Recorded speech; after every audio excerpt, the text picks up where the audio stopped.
gotten my method to my madness down yet. As of now, I go in the house, make sure there's nobody hiding in any closets or anything like that with anywhere. Just like when I walk into a house, I'm like, realtor! Right. Any because murders? supposedly the house was vacant and I was going to be by myself. Like, it was one of the third or fourth times I've been by myself. Right. And I listened to murder mystery podcasts while I'm doing all my inspections. So that's not probably my smartest move. Let's start there. Okay, so I go through the whole home inspection and I get up to the top floor. The house is supposedly vacant. Right. There's a nursery set up. Oh. And I'm like, interesting. They decided to move out and take everything but the nursery. But the nursery? Okay, sounds great. So I go about the rest of my thing, listening to my murder mystery podcast. So I go outside, get my ladder, come back in because now it's time to do the attic in the second floor. I set up the ladder, doing my own thing, about to turn my podcast off so I could pay attention and, look in the attic or whatever. Listen for any weird sounds in case there's birds or whatever are going to attack me in the attic.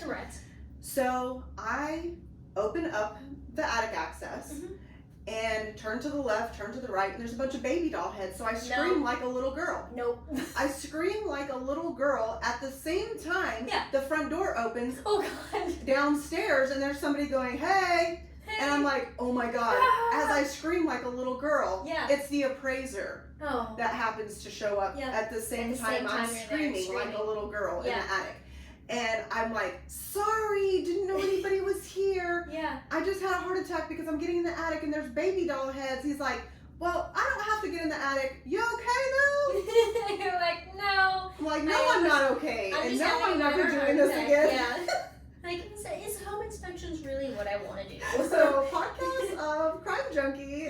While listening, that is probably not the best idea. thing. Right. Love that. So now I clear the house first to make sure there's nothing in the house. That's probably smart. Every room. So I would have been more prepared to find a nursery and baby doll heads. So, I don't think I would have survived it, actually. No, that was one of the best ones so far. Love that. Hello, and today we are delving into the crucial aspects of home inspections. Joining us is Andi Shabazz, my lovely mother. She is an experienced, licensed real estate agent and also home inspector and owner of Lookout Inspections. Really want to appreciate you for coming and doing this with me today. Welcome. Thank you for having me, and I'm stepping out of my box to try to do this with you today. I know not my favorite, but I'm going to try my best to answer your questions. Awesome. All right, we don't have too many, so these are all super important questions, definitely for either new home buyers or even just people who are interested into maybe even getting into home inspecting. So this is a great time for you to tune in. Let's just jump into our first question. What are the key areas or components that should be included in a comprehensive home inspection checklist? So first, we always start with a grading on the outside of the house. Make sure that everything's sloped away from the home as far as the foundation is concerned. So you'll have good drainage. We do exterior home covering, so any kind of siding material that you have, we check all the exterior of that and the flashing and sort of stuff where they meet. And then we check the foundation for any cracks or anything like that, as well as roofing. So we'll do the exterior roof covering system as well as trim work, and then we'll get in the attic and check all attic structure as well. Then we do plumbing. Me personally, I do a thermal imaging camera on any plumbing surfaces inside and usually in the crawl space as well. When you got that was so fun to use. I remember going on that inspection with you when you first got it, and we were just using it to like mess around with things, and the handprints on things was so cool. And then electrical, so we do electrical in two ways. So we check the electrical panel boxes inside outside to make sure there's no rusting or any deterioration, anything like that, and everything's wired correctly, as well as electrical outlets, lights, that sort of stuff in the home, make sure everything's working correctly. HVAC, cooling, heating, we check with that, not like a HVAC inspector would, because we don't have all their fancy equipment, but we will check for the duct work and it's working correctly and it's heating in every room. Appliances, so I check all appliances inside mostly. I don't check refrigerators because not always do the refrigerators and that stuff stay, but we do check appliances and their proper operation and function. We also do interior walls, windows. If there is cosmetic damage, normally I won't say anything unless it's pretty significant damage. Like a hole in the wall or a big hole in the door or something like that. Something that you should probably know of, especially if the home is vacant and you didn't see it except for on a Zoom call with a real estate agent, let's say. We also check ventilation in the attic and in crawl spaces, as well as insulation. And let's jump into question 2. Could you explain the most common issues or red flags that homebuyers should be attentive to during a home inspection? Definitely the most expensive items would be my things for them to ask questions about and to be mindful of. So big ticket items are always roof covering as well as HVAC. I mean, one little thing goes out on HVAC, minimum you're getting charged is $300 to $500 right off the bat. Right. Also, foundation problems such as structure, crawl spaces, dehumidifying them, keeping them well maintained underneath there, very, very important. Also, plumbing, because there's a lot of places that you find leaks and don't really know it until it's too late. Yeah, there's that. I think there was one other, just kind of if I'm walking around at the beginning, like when I'm first showing someone a house, I always check under the sinks because that's a lot of times you find some leaks under there. Yeah, you find people have because so they much always have so much stuff under there, so they don't even notice. And they don't notice it, so you just move a couple little items underneath there, and you'll be able to tell right off the bat if something's leaking. Right. Awesome. Sweet.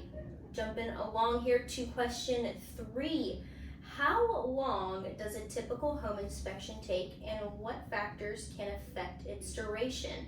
Now, this is a weird question because I know there's a ton of factors that kind of affect how long you're there, but I think it's something to note and something to kind of point out how you go through it. So, I do the same thing at every single inspection. Yeah.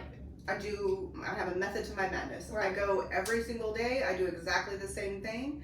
I couldn't get through a home inspection, no matter how small the house is, in under probably an hour and a half, at the very minimum. That's me doing a very thorough job. Sometimes I get in and out a little bit quicker when it's a condominium, let's say, because there's a lot of stuff in a condominium I can't really check. Right. Especially if it's one on the middle floor. I don't have attics to check, no crawl spaces, a lot of stuff I can't really check, siding really, maybe 2 sides of the house. Makes sense. So sometimes maybe an hour. But let's say if the buyer's there, I've been at home inspections with a buyer and an agent, and I've been there 4 hours. Right. And the house wasn't even that big. So it's definitely a huge range of things.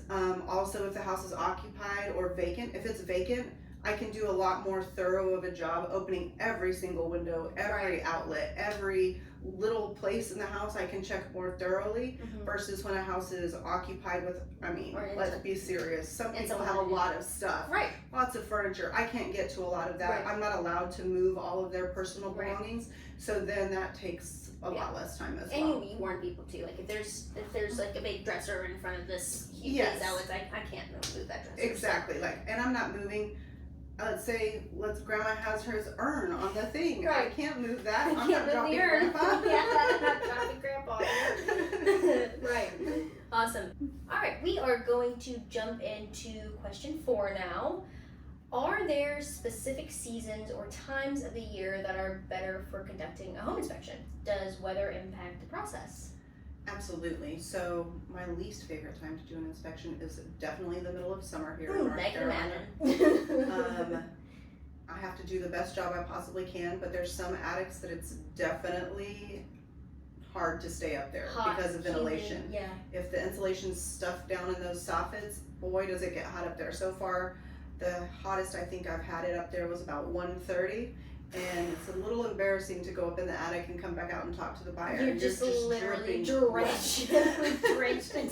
But it's also kind of good because you realize how much ventilation is important to your house, actually. No, for sure. I mean, imagine if the heat gets all the way down there.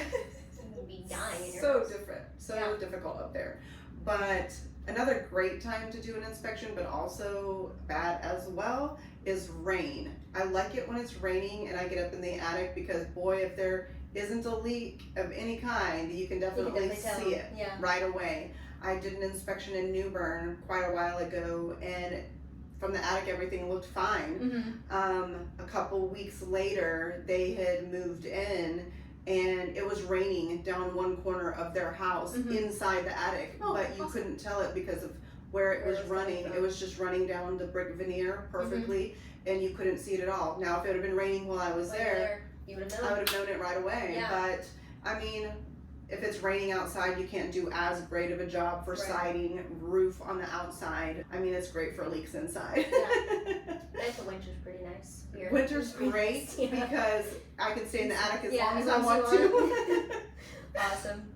All right, well, we'll hop into question 5 here. For first-time buyers, what are the most important things they should know or do during a home inspection?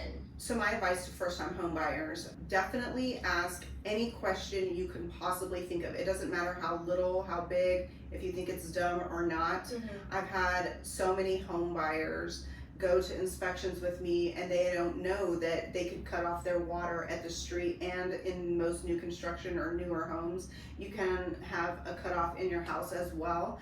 And if you have a leak that's super bad somewhere, it's great to know where those things are, because it can save you tons of money. Yeah. I recently got a call from the water company saying that, asking me if I was filling a pool or something like that, and I was like, no, why? What are you talking about? They're like, you're using an abnormal amount of water. Well, if I wouldn't have been able to know where that water cutoff was outside, then it would have continued leaking probably all weekend, because I called 3 plumbers and nobody was able to come to me until the next Monday morning. So unless I paid an extraordinary fast happy fee for emergency services for them to come turn it off my water. No, thank you. But to know where that's at is important. Also to know where your breaker panel box is and what that does. And just the normal shut off to each bathroom, that sort of thing. Also, it's great to know, as a new home buyer, what the importance of the ventilation is, your attic is. If you stuff it full of storage, then it's not getting very good circulation. And you'll see a lot of times in newer homes, the seam tape down the center of the peaks in the house, it starts to peel away and they get a crack in the ceiling. Well, it's because of lack of ventilation usually is what that's caused by. And just the good stuff like that. Lots of little things. It's great questions to ask, and you don't know what questions to ask. But if you're there, I'll point out all sorts of kind of crazy little fun facts about your home while I'm there. That's one of the things that I really love that home inspectors do, especially you. You're pretty thorough when it comes to like your breaker panels and if they're labeled correctly. That's super important to know as a homeowner. I personally, when I bought my house, I had no idea what those things meant until you came over and were like, this goes here, this goes here. If something goes on, turn this breaker off. That's really important to know if there's anything going on in your electrical. So, exactly. Like, for example, your bathroom, the outlets weren't working, and you had no idea why. And it was just a simple press of a GFCI switch located, which wasn't in your bathroom, but you just pressed that simple switch and it turned everything back on, and they didn't have power. After we moved in, I had no idea. I was like, there's no power in our bathrooms. My mom, she came over, she fixed it for us. All right, super helpful. And this is also just something to know for first-time home buyers. I definitely suggest going to your home inspection. The inspector is going to be there. Typically, as your realtor, I like to be there as well, just to help you ask those questions that you don't know. So as first-time home buyers, definitely go to your home inspection if you can. If you're out of town, see if your realtor will be able to zoom you in, or at least just ask those questions for you. Absolutely. Another thing that I run across a whole ton is I send out the home inspection report. I never hear from a lot of people, buyer, agent, nobody.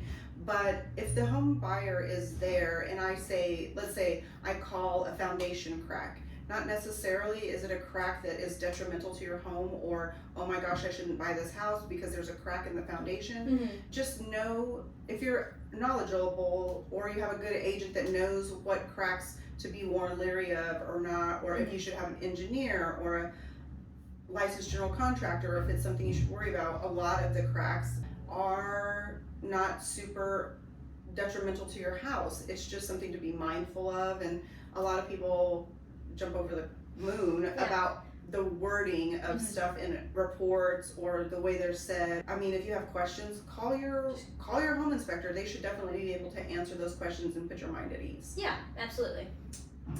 Sweet, thank you. All right, well, we'll hop in here to question 6. Can you elaborate on the importance of a detailed report following the inspection? What should buyers expect to see in this report? Here in North Carolina, you're going to get a summary, and then it's going to give you basically the high importance items on your summary. And then as you go into the back end of your report, it's going to be a more detailed report. For example, say there's some damaged siding. So in the front of the summary, it would say, hey, on the front left side of the house, there's damaged siding with a long, big explanation of what the problem is, what it's going to do to your house, who you should contact to have it repaired or whatnot. But then in this back side of the report, there's going to be, let's say, 6 other places that are going to have damaged siding as well. So my advice is definitely, it's going to look like your report is repeating itself, but be sure to read through it thoroughly, every single word, every single page, because there's going to be other items that you're going to notice at the back side of the report that aren't in the front of the report. Yeah, and I, as your realtor should go through your inspection report with you line by line. I definitely like to do that with my clients. I give them a call. Hey, I got your inspection report, because you absolutely send it to me and the buyers. So I like to schedule a time to go through that with you guys, just so you have a good idea of what's super important to notate, because I have a lot of knowledge, especially since my lovely mother is an inspector. I have a lot of knowledge of what is super intense to kind of keep your eye out for, or who we need to go ask quotes for, and I'll give you those highlights too. Be like, hey, this is something we really need to focus on, or hey, this is okay to kind of put on the back burner for now. Definitely go through your reports at least by yourself, and then ask your inspector or ask your realtor about those things that you just don't know about, because they should be able to tell you, hey, yes, we should probably worry about this, or no, maybe this is something we can take care of after closing. So definitely super good to go through those reports. Absolutely, and your report will have photos. It'll have colored photos if you print it out, or if you look at it on PDF. And if you're not sure what the photo is of exactly, definitely reach out to your home inspector. I am more than welcome to share a Google Drive link with you with the actual photo that I took, and be more elaborate on where the damage is and how extensive it is. Yep, awesome. Sweet. All right, we are going to jump down into question 7. How can buyers effectively communicate with a home inspector during and after the inspection to address any concerns or questions? We basically kind of already said this. Call them. Just call them anytime. Absolutely. Yeah. I personally don't keep normal business hours. I'll answer my phone basically anytime it rings. None of us do. And I'll answer a text, email, you name it, I'll answer it. And if for some reason we can't get it figured out via phone, text, or email, give me a call and I will meet you at the house and schedule a time with your agent to meet you at the house and point out what is wrong, so you can see it more thoroughly and have a more educated understanding of what the problem is, if there is one. But like I said before, just be sure to ask every question you can think of, and between your agent and your home inspector, you should be able to find somebody like a licensed general contractor or handyman or whatever to help you figure out if those items in your report are more or less important to you. Yep. Absolutely. And basically what that home inspection is for is to provide you those questions that you need to ask, so that you can find exactly who needs to help you and get those repairs done. That's between you and the seller. Once we get to that time, we're trying to figure out, best way to go about repairing these items if we can before closing. So absolutely. And I mean, the best way I can always tell the buyers are the home inspection is more or less educational and negotiation tool for your home buying process. Yeah, it's your buying power. It's how you negotiate with your sellers to hopefully get compensation for these repairs, or hopefully get them fixed before closing. Absolutely. Sweet. Awesome. All right, well, this is our last question, question 8. Are there any particular areas of homes that tend to be overlooked during inspections but are crucial to assess? Absolutely. And I kind of run across this pretty often in the fact that most people fill their garages, let's say, with tons of stuff, floor to ceiling, wall to wall. Well, that hinders your buyer's inspection of that area. Not only can we not get to hot water heaters, attic access, electrical panel boxes, we also can't see the floor structure, wall structure, all of that stuff in the garages. So those are key components that I feel usually get overlooked, and not very often do I feel like home inspectors go back out to re-inspect that area when it's vacant, or things have moved out. Things have been moved out better. so you can get to those items. Also, another place that I feel gets overlooked, not on purpose, but by accident or because you get distracted or it's dirty. Crawl spaces. I can't tell you how many times I've had to go back to crawl spaces after they've been cleaned out because insulation falls down. A lot of remodels on older homes, I feel like the person doing the remodel, they tend to overlook that area. They just, let's say, tear up the bathroom floor, and all the stuff they tear up in the bathroom floor they put in the crawl space because they think nobody is going to go look in there. But little do they know, you do. I'm about to crawl through there, and I can't get through it safely. Then I'm going to have somebody else go in there, a general contractor, a crawl space specialist, or whoever, and clean out all of that debris that's in there because they have permission to take stuff out, turn electrical off, turn all of that stuff off so they can get to everything. Also, crawl spaces as well. I can't tell you how many times I've run across snakes, or I've run across a cat. I've run across down electrical wires that are alive that are open and not capped off or whatever. Lovely. So, I mean, the crawl space is pretty hazardous if it's not maintained. And if you aren't careful, you overlook a lot of things because of, panic. You never know what's around the next corner if there's a bunch of ventilation and there's a cat in there. It's not easy to get out of them either. The home inspector I work with, he got into a crawl space and there was a cat that attacked him underneath there. So, I mean, it's never ending what can happen underneath there. I have declined getting in a couple of them for snakes because I don't know what kind of snake it is, and I'm not trying to figure out what kind of snake it is in a 12-foot square. It's pitch black down there. You have like a little tiny little headlamp. It's not like it's super bright down there. And I'm not trying to fight it off with a screwdriver. Well, a screwdriver. Heck no. So, but I have been in one that I made it all the way through the whole crawl space and just went all the way through, and on the way back out, somehow when I looked to the left, I missed it. But on my way back out, boy, was that little snake just happily sitting at the entrance watching me.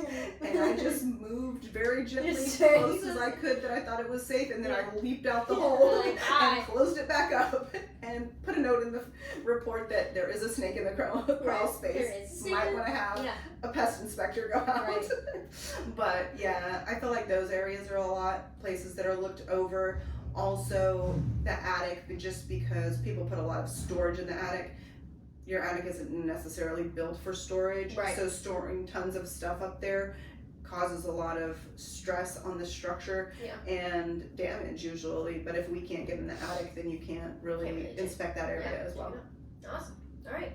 Well, I just want to thank you again for joining me. I know it was not easy for you to do this. You probably hate me, but you did awesome, and you really answered these questions. This is going to be super helpful for anybody that listens to this, that are, even if they're, first-time home buyers especially, but even if you're just interested into what home inspectors do and how they work for us. This is super important, and that's why I had you on, because I trust you the most out of any of my lovely home inspectors, because you're my mother, and you do great home inspections for me, and you literally have never missed anything for any of my clients. So I really want to appreciate you. I really appreciate you for being here with me. Thank you, and I appreciate you having me on here. Of course. Thank you so much for tuning in to episode 3 of What's Samadah with Real Estate. I trust this episode has equipped you with valuable insights for your future home inspections. Whether you're a first-time buyer, a seasoned seller, or simply intrigued by real estate, this podcast is for you. Remember to subscribe for updates on forthcoming episodes, and don't hesitate to engage with me on social media. Your questions and feedback are always welcome as we navigate the intricacies of the real estate journey together. Let's strive to make your real estate experience extraordinary. And as always, What's Samadah with Real Estate is more than a podcast. It's a conversation, and you're an essential part of it. Until next time, take care and happy listening.